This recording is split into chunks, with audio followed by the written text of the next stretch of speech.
আমাদের পশ্চিমবঙ্গে মহিলাদের জন্য অত্যন্ত সুখবর। অন্নপূর্ণা ভান্ডার পোর্টাল চালু হয়ে গেছে।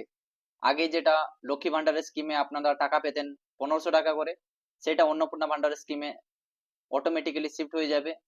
প্রত্যেক মাসে আপনারা 3000 টাকা করে পাবেন 1লা জুন থেকে। এমনটাই ঘোষণা করছেন আমাদের মুখ্যমন্ত্রী শুভেন্দু অধিকারী। তো চলুন দেখে নেওয়া যাক কি কি ডকুমেন্ট লাগবে, কি করে সেটা অ্যাপ্লাই করতে হবে অনলাইনে। সর্বপ্রথম আপনারা গুগল ওপেন করবেন, শুধু অন্নপূর্ণা ভান্ডার সার্চ করুন। প্রথম যে লেখাটা আসবে ওইটা ক্লিক করে দিন। ক্লিক করার পরে আপনাদের এখানে পুরো শো করিয়ে দিচ্ছি কি কি ফর্ম ফিল আপ করার সময় লাগবে, কি কি ডকুমেন্ট লাগবে, কি কি ডকুমেন্ট লাগবে না, তা পুরোটাই দেখিয়ে দিচ্ছি। পুরো স্টেপ বাই স্টেপ এখানে লিখে দেওয়া আছে। আধার কার্ড লাগবে, ভোটার কার্ড লাগবে, রেশন কার্ড যদি থাকে লাগবে। ফর্ম ফিল আপ করার সময় অন্নপূর্ণা ভান্ডার লিঙ্কে গিয়ে ক্লিক করুন। তারপর নিচে আপনার মোবাইল নাম্বারে ওটিপি আসবে, ওটিপি দিন। ওটিপি দেওয়ার পরে আপনাদের রেশন কার্ড দিতে হবে, আধার কার্ড দিতে হবে। এই সব কিছু দেওয়ার পরে ওটা অ্যাপ্লাই হয়ে যাবে।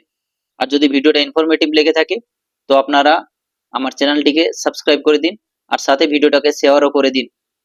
আমাদের পশ্চিমবঙ্গবাসী মহিলাদের জন্য অত্যন্ত সুখবর। যেটা 1500 টাকা করে পেতেন ওটা 3000 টাকা করে হয়ে যাবে।